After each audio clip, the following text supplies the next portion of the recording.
Hi, I'm Brian with Reload, Orange County Reloading Supply in Anaheim. When it comes to making your own ammunition, there is no such thing as having too much data available to you. So you want to collect reloading books. When you're brand new, and I frequently get this question is, well, what reloading manual should I buy? It's not which one, it's which ones, plural.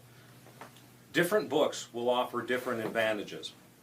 For example, if you are shooting a wide variety of different projectiles, some of them being cast bullets, some of them plated bullets, some of them jacketed bullets, and maybe you've got a wide variety of different calibers, Lee makes an outstanding manual. Now Lee is going to have a good selection of the different projectiles and cast, plated, jacketed, and the like, and they're going to give you a decent selection of gunpowders to choose from as well. Sierra is a bullet manufacturer. So they're going to be pushing their product, but they've got a huge product line. And one of the advantages of several advantages of the Sierra manual is that they're going to give you a wide selection of gunpowders to choose from. So when times are tough and you're having a hard time finding maybe the one powder that you would like, Sierra's going to offer you many choices to choose from. Now if they don't make it, you're not going to find it in their book because they're pushing their own product. But they've got such a wide line, it's not likely that you're not going to find what you're looking for there. So that would be another good one. And aside from that, the very first part of the Sierra manual is outstanding in terms of walking you through the process, tips and tricks. There's a question and answer section in there, and then there's a section that is devoted strictly to loading for gas-operated guns. And I strongly suggest you would read that if you're loading anything in the way of an AR, Grands, M1 carbines, any of that series of guns where you've got gas being funneled off of the barrel to cycle the action. There are some important considerations that Sierra goes over there for you.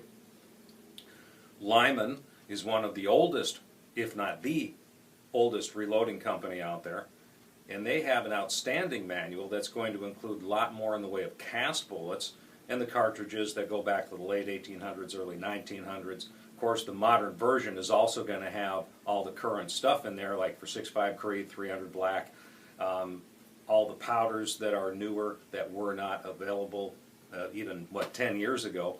And then as time has gone on, there have been some powders that have been discontinued, and that also, though, brings up an important point.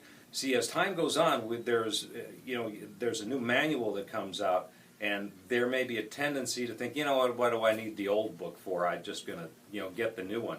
Don't do that. Hang on to the older books, because sometimes if you've got a caliber that maybe is dropped off in popularity, there's only so much space that's dedicated to it, or certain projectiles, it may not be in newer books where it's only going to be in the older books. If you have a specific manufacturer's projectile that you like to shoot, by all means, get their book. If you like to shoot Hornaday's bullets, buy a Hornaday manual. What they're doing is they're going to, with their own projectiles or whatever projectiles they're using, they're settling upon a length. And then with these powders, they're testing to see how much pressure is generated to make sure that what they're doing is safe with the information that they're presenting to you. So sometimes when you've got a certain projectile that they don't necessarily, the manufacturer doesn't necessarily have a reloading book that they put out that you can reference, now you've got another reason where you're going to want a wide variety of different manuals so you can pull data from, aside from the internet as well. And I'll just give you a real quick example of that. One of the popular target projectiles out there is made by Extreme. Well, they don't put out a reloading manual, so they do, though, recommend that you use the Spear manual. Fine, get yourself a Spear manual. If you are shooting a lot of the VLD or very low drag type of projectiles, there's companies out there that don't have a reloading book. Berger has got an outstanding reloading manual for those VLDs, particularly if you're trying to load those things way out to the lands and the grooves or just off the lands and grooves, where you've got very little neck material that's still retaining the projectile. Berger's an outstanding book for that. Now, aside from that, you're going to have the different pamphlets that are put out annually by the powder manufacturers. Vita Vori is one.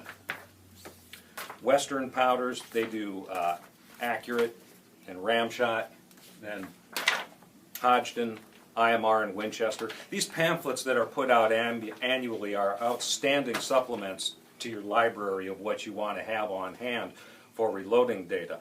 But if you've got one projectile that you want to shoot and you look in the book that you happen to have and they don't have the same projectile, okay, they've got, and it doesn't matter for sake of example what it happens to be, they've got the same basic grain weight, but you've got a cast bullet, they've got just jacketed bullets, another manual, it's the other way around, and well, maybe you got a flat point and they're showing a round nose for the same grain weight. You know, what length do I go with? See, you can start pulling from a number of different manuals and take a look at, okay, for this grain weight of projectile with the round nose, this is the length they're using. For the flat point or a hollow point, this is the length that they're using.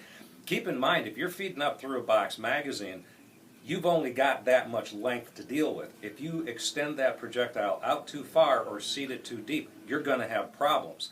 So the point is, you take a look at, and you can kind of make an average, and you're going to get an idea of what the long end with the box magazine length that you're staying with, and then the short end of what it is you're going to be dealing with. Now, based upon that length, you're going to be applying a powder charge in worked up maybe 3/10 or half grain increments to see what's going to make the gun cycle best, what's going to give you the best accuracy without excess pressure signs. And that's another reason you want to have a good source of different manuals, is they're going to go over a lot of that safety stuff so you understand what it is that you're getting yourself into. When you take a look at how much pressure is being developed within that chamber, it's based upon how heavy the bullet is and how deep it is seated into the casing. When you change the length, you're changing the pressure because you're changing the size of the chamber that the pressure is going to be produced in with the powder that you choose. So therein lies the beauty of having a wide variety of different load data books as well as a number of different sources that you can pull from for length, for the powders, for how much, and then you can do good safe load development. Happy reloading.